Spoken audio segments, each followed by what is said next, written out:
Ambassador James Porter positioned himself by the enormous window offering a view of the expansive Galactic Council headquarters on Nexus Prime. The fabricated planet held in a meticulously regulated orbit around a binary star system, shone with the diverse architectural styles of 100 extraterrestrial civilizations. It ought to have looked magnificent. Today it simply evoked a sense of acrimony within him. "Ambassador, they're prepared for you," reported his aide Robert, the stress they all endured visible on the young man's features. "The entire council is gathered." Porter gave a nod, smoothing his official diplomatic attire. "And they continue to deny our petition a spot on the main agenda?"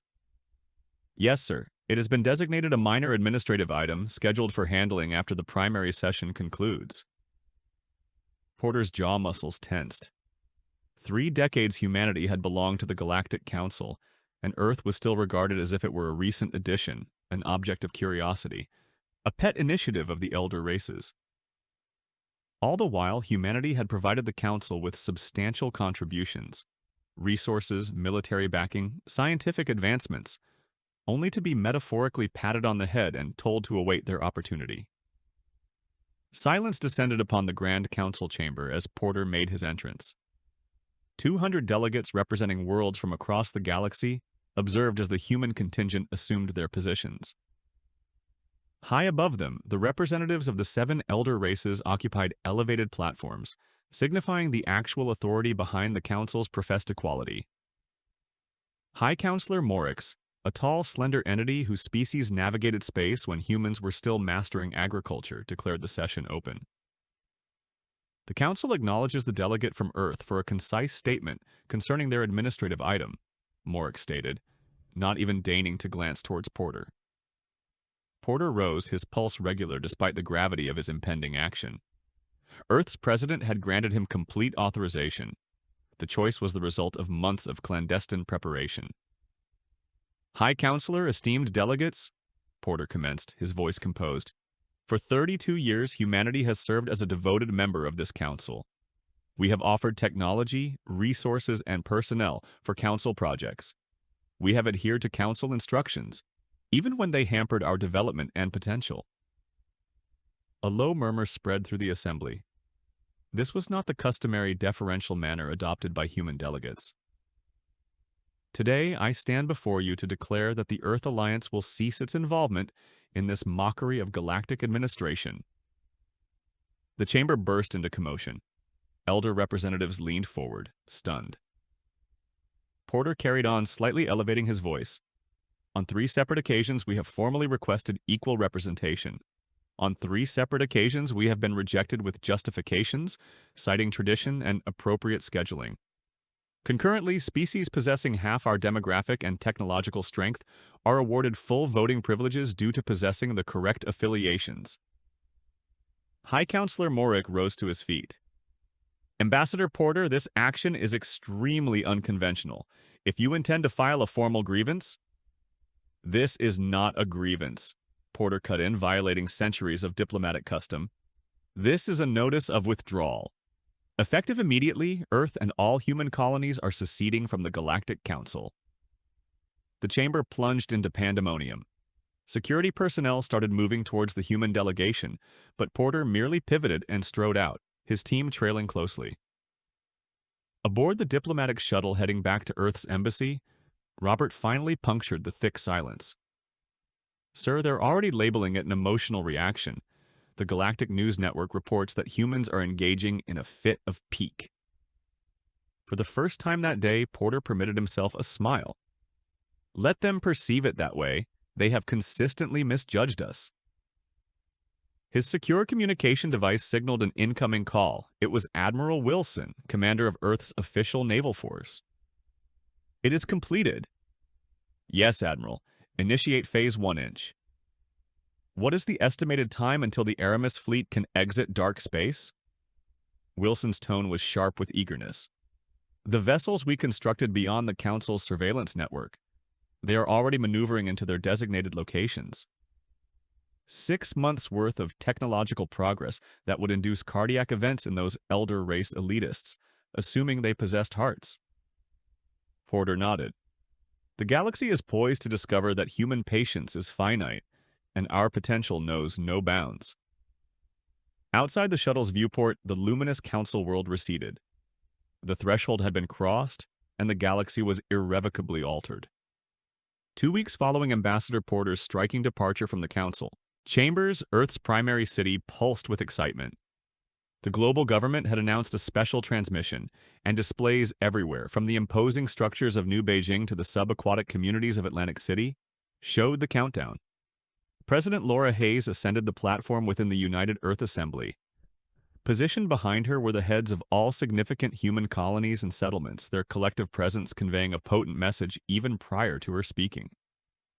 Citizens of Earth and its colonies, President Hayes started, her voice firm and unwavering. Today signifies a pivotal moment in the annals of humanity. For an excessive period, we have permitted the Galactic Council to set the conditions of our presence among the stars. The cameras swept across the assembly hall, revealing representatives from Mars, Europa, Titan, and the dozen additional worlds humans now inhabited. Our scientific minds have been compelled to conceal advancements, our explorers directed on which systems they may not venture, our merchants restricted by rules intended to maintain humanity's reliance on council technologies. Her voice grew stern. No longer. Ambassador Porter stepped forward, joining her at the rostrum. He held a straightforward document, the Declaration of Independence from the Galactic Council. As Ambassador Porter informed the Council 2 weeks prior, humanity formally retracts from all Council agreements, responsibilities, and limitations. Hayes went on. We shall carve our own trajectory among the stars. Throughout the galaxy, Council delegates observed the transmission, with responses varying from bemusement to consternation. Typical human rashness, High Counselor Morix remarked to his close advisors. They will return pleadingly once they grasp their need for Council trade channels and security. However, not every Council member echoed his condescending view. Representative Dawn of the Praxian Confederation inclined towards her aid. Establish contact with Earth's embassy discreetly. I require information on their intentions. Back on Earth, the declaration proceeded, with Porter reciting the official text. We withdraw, motivated not by resentment, but by exigency. Humanity cannot attain its full capabilities while constrained by archaic limitations. We pursue not hostility, but liberty. We shall safeguard this liberty using all our power. As though synchronized with his statement, the initial visuals from beyond Neptune materialized on the displays. Admiral Wilson stood upon the bridge of the UEES Defiance as immense vessels, considerably larger than any officially acknowledged human craft, emerged from concealment. The Aramis fleet, Porter declared, constructed secretly outside Council surveillance. The inaugural fleet of many designed to guarantee humanity's safety and autonomy. The Council's intelligence agencies hurriedly worked to authenticate the imagery. The ships demonstrated propulsion mechanisms far exceeding authorized Council technology, armament systems of unfamiliar configuration, and hull compositions inconsistent with any documented human manufacturing processes. Impossible, murmured one elder race scientist. They could not have engineered this without our awareness. But they had. For years, Earth's most brilliant intellects had labored in clandestine facilities throughout the solar system, creating technologies the Council had classified as excessively advanced for humanity's developmental stage. Meanwhile, on lesser Council worlds, the information proliferated rapidly. Numerous species had long harbored resentment towards the elder race's dominance over the Council, yet none had ventured such an open challenge. If humans can depart, why are we unable to?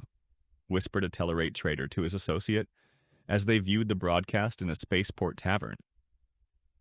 President Hayes concluded the momentous address with phrases that would echo across 1,000 worlds. The galaxy has misjudged humanity for the final occasion. We offer amicable relations to all non-belligerent species, but we shall never again submit to those who seek to restrict our potential. The stars constitute our inherent right, and we assert our claim to them today. As the broadcast finished, Ambassador Porter got an urgent communication. The Artican Federation, a minor Council species recognized for their commercial expertise, wished to initiate direct, Council-independent discussions with Earth. They represented the beginning, they would not be the concluding case. Within the council chambers, urgent sessions were convened. Sanctions were suggested. Military strategies were cautiously contemplated and swiftly dismissed upon realization of the Aramis fleet's actual capabilities. The foundation of the galaxy was starting to tremble. 6 months following Earth's striking secession from the Galactic Council, the consequences resonated through the galaxy's intricate economic network. At the bustling trade nexus of Caladan Station, Merchant Captain Thora supervised her cargo bay being loaded with merchandise that would have been unattainable under council edicts. Directly from human manufacturing colonies, her first officer observed while verifying the manifest. No council duties, no inspection holdups. Thora acknowledged, her quartet of eyes blinking sequentially, a sign of contentment in her species.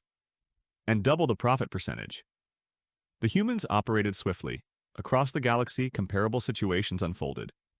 Council trade pathways, static for centuries, were suddenly circumvented by more streamlined human-devised conduits. Species previously economically reliant on council sanction discovered fresh avenues through direct alliances with Earth. Within the Grand Council chambers on Nexus Prime, an urgent economic meeting had been initiated. The figures shown on the vast holographic displays conveyed a narrative none of the elder races wished to face. Commerce volume via council-supervised routes has diminished by 37%, stated the economic minister, a diminutive blue-complexion entity who appeared to contract further under the intense looks of the high councilors. Human merchant vessels bypass council stations now, and they've drawn away substantial independent shipping. High Councilor Morix gestured dismissively. Transitory disturbances. The humans lack the capacity to maintain an autonomous economy. Their technology is merely derived from council norms. As if providing a direct rebuttal to his assertion, displays throughout the chamber abruptly lit up. An unapproved transmission was breaching even the council's protected channels. Dr. Thomas Miller, Earth's foremost physicist, appeared in an immense laboratory, encircled by apparatus that caused several council scientists to inhale sharply. Today, the United Earth Alliance introduces the Miller Drive, the human proclaimed, a propulsion method achieving velocities 5 times superior to prevailing council-sanctioned engines without requiring conventional fuel. The subsequent demonstration plunged the council chamber into chaos. Vessels outfitted with the new drive executed maneuvers that contradicted council physics principles. Even more startling was Miller's concluding remark. This technology will be openly distributed to all our commercial associates, irrespective of their council affiliation. When the transmission concluded, a weighty silence filled the chamber before erupting into furious shouts and demands. "They are forbidden from doing this," yelled one elder race delegate. "That technology contravenes no fewer than 7 council development regulations." A more junior council member, Representative Jax from the Outer Rim worlds, stood. "Perhaps the regulations themselves are the issue. My world desires to commence direct discussions with Earth regarding this drive technology." "Betrayal," bellowed another elder. But the moment had passed. Throughout the council chambers, smaller species started openly debating topics previously only whispered, the advantages of emulating humanity's path. Concurrently, on the human colony world of Titan, Ambassador Porter conferred with delegates from 12 non-council species. In contrast to the elaborate council chambers, this gathering occurred in a plain conference room, with everyone seated at an equal level. The Human-Artican Trading Partnership has generated a 40% rise in economic engagement for both our peoples, reported the Artican delegate, presenting data that prompted several other representatives to lean forward keenly. Porter nodded. "We look for collaborators, not dependents. An equitable exchange of technology, culture, and resources free from the Council's artificial constraints." Before the meeting ended, 3 additional species had endorsed preliminary pacts. 2 others solicited military backing should the Council try to impose economic penalties against them. Back on Nexus Prime, the Council eventually arrived at a verdict. They resolved to dispatch their most adept diplomat, Nevin, to arrange humanity's reinstatement. They empowered him to propose concessions previously unimaginable just a year prior. What they failed to realize was that the opportunity had already slipped away. The economic reverberations were intensifying into a seismic event, and the established power hierarchies were starting to disintegrate. On Earth, Admiral Wilson got intelligence regarding Council military vessels advancing towards vital trade routes. She offered a grim smile and issued the directive: activate the Second Fleet. Let's demonstrate the consequences of menacing free commerce. The galaxy was on the verge of understanding precisely how thoroughly humanity had prepared for this juncture. The Council battleship Indomitable remained stationary in orbit above the disputed planet of Vega Prime. Its commander, Lauren, observed with contentment as his battle squadron established a blockade. The world below had engaged in trade with Earth for months, contravening Council sanctions. "Let us witness these humans' reaction to a genuine exhibition of power," Lauren remarked to his bridge personnel. "Their insignificant vessels might awe the border territories, but they have yet to confront a Council battle formation." His tactical officers abruptly tensed. "Captain, numerous vessels materializing from hyperspace." The main view screen displayed 5 ships of unknown configuration, streamlined, dark, and maneuvering with uncanny accuracy. They were unmistakably of human construction. The central vessel, larger than its companions, transmitted across all channels. "This is Admiral Kate Wilson of the UES Defiance. You are unlawfully obstructing a sovereign planet. Withdraw your ships at once." Amusement spread through the Indomitable's bridge. Captain Lauren initiated a communication link. "Admiral Wilson, you face odds of 3 to 1. Retreat to Earth territory or suffer the repercussions of your government's ill-advised insurrection." Wilson's response was measured. "You have 5 minutes to pull back." Lauren commanded his fleet to assume combat readiness. The Council had held dominion over space for millennia. These emergent humans required a lesson in hierarchy. 4 minutes afterward, his assurance vanished. The human vessels moved with incredible velocity, dodging weapon discharges that ought to have annihilated them. Their own armaments penetrated Council shields as if non-existent. Within 12 minutes, 3 Council ships were incapacitated. The remainder, including the Indomitable, found themselves ensnared in a form of energy containment field that neutralized their propulsion systems. Admiral Wilson's image materialized on Lauren's monitor once more. "Your personnel will remain unharmed. Transport craft are en route to convey you back to Council space. Do not revisit Vega Prime." Information regarding the defeat disseminated across the galaxy more rapidly than Council sensors could track. Recordings of the engagement, illustrating the advanced human technology, turned into the most viewed media within Council territory. 2 days hence, Admiral Wilson addressed delegates from 20 worlds at Earth's newly established orbital diplomatic hub.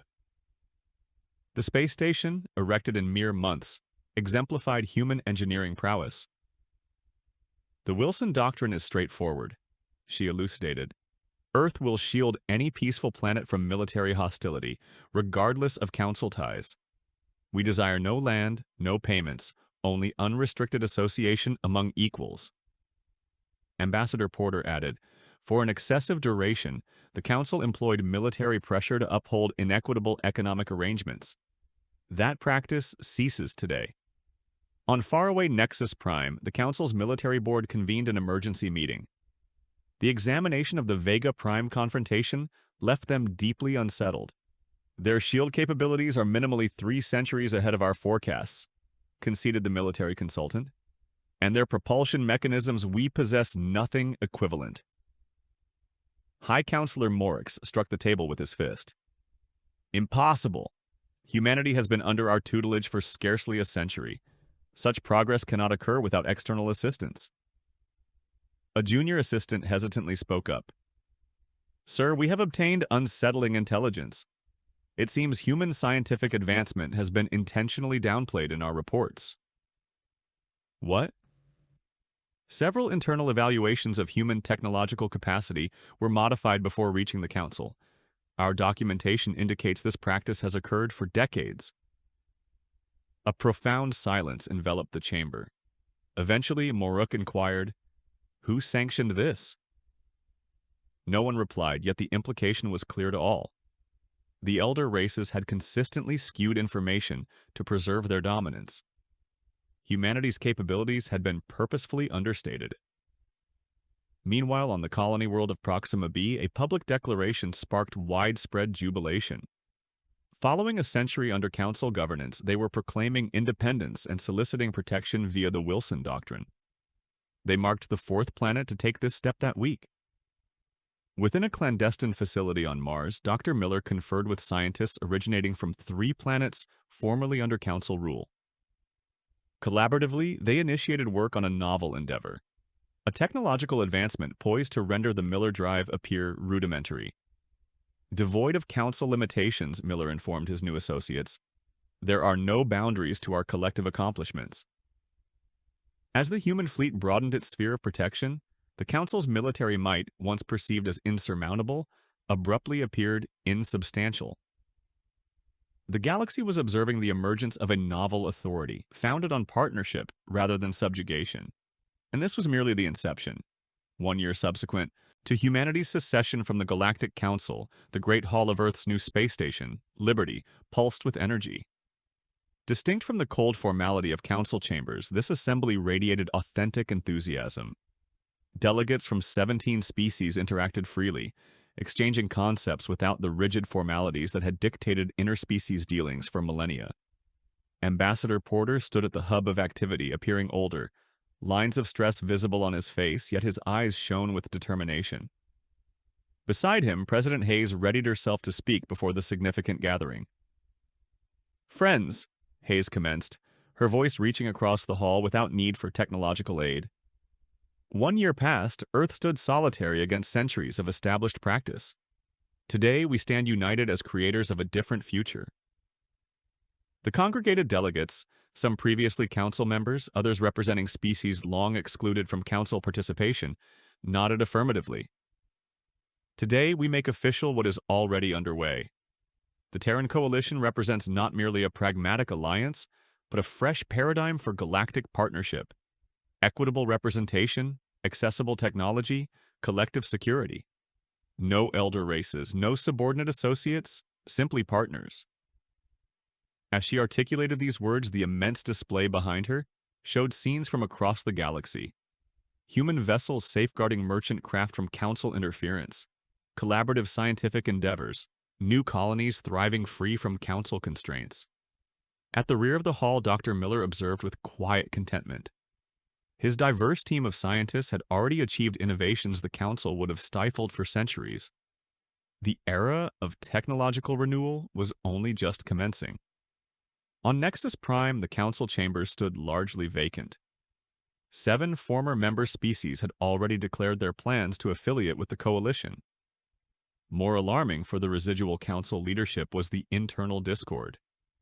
Younger Council members were overtly challenging the authority of the elder races, insisting on reforms mirroring the Coalition's framework. High Counselor Morix, his formerly authoritative air reduced by recent setbacks, addressed the depleted assembly. These humans have sown disorder throughout regulated territory. Their coalition is a transient, opportunistic alliance destined to fail without the Council's steadying influence. Even as he spoke, his aides brought disturbing intelligence. The Lumari, one of the most ancient spacefaring species and an original Council founder, had just declared their intention to secede and join the Coalition. Meanwhile, on the remote planet of Taros III, Commander Alex Reed's aid mission had evolved into the Coalition's most significant public relations success. The planet, officially under Council guardianship, had endured a catastrophic epidemic for months. Council red tape had obstructed medical aid, citing worries about cultural interference. Reed's team, comprising human and alien medical experts, had arrived uninvited, setting up clinics and providing medication developed using technology the Council had forbidden. Within weeks, the mortality rate plummeted from thousands daily to negligible levels. "We don't require authorization to preserve lives," Reed informed the appreciative Tarosian leaders. That distinguishes the Coalition from the Council. Visuals of humans collaborating with aliens to fight the epidemic circulated throughout the galaxy. On hundreds of planets, citizens started questioning their government's persistent loyalty to the Council. Back on Liberty Station, the official signing of the Coalition Charter took place. Each delegate sequentially affixed their signature or species-specific mark to the document. Unlike the Council's stratified system, the charter instituted a rotating leadership and equal voting power for every member. The council originated with comparable ideals, observed the Arctican representative, whose species were early supporters of humanity before the elder races distorted the vision. Porter nodded. Which is precisely why the coalition incorporates mechanisms to prevent any single species, including humans, from accumulating excessive power. As the ceremony wrapped up, Admiral Wilson entered the hall. The assembled delegates quieted, acknowledging the designer of the coalition's military framework. We have received intelligence that 3 additional council worlds are seeking protection under the Coalition Defense Pact, she declared. Their council delegates have been summoned back, but provisional governments are requesting immediate support. President Hayes turned to the newly established Coalition Council. This constitutes our initial trial. Who aligns with these worlds? Every delegate stood. The signal was unambiguous. The coalition would safeguard any world pursuing liberty from council dominance. As the meeting concluded, Porter received an urgent communication. The council had finally suggested reforms, the exact modifications humans had sought years before. Insufficient and tardy, he muttered. The galaxy had already started its metamorphosis. The Grand Council chamber on Nexus Prime, formerly the zenith of galactic architecture, now resonated with vacancy. Where delegates from hundreds of worlds once congregated, fewer than 40 remained. High Counselor Morick surveyed the unoccupied seats, each a quiet indicator of his downfall. The Lumari delegation is present to formally state their withdrawal, his assistant whispered, seemingly hesitant to convey further negative tidings. Morick acknowledged grimly. The Lumari, an originating species of the Council, a civilization navigating space when humans were still using rudimentary tools. Their exit transcended symbolism. It spelled disaster. Ambassador Krell of the Lumari advanced to the central rostrum,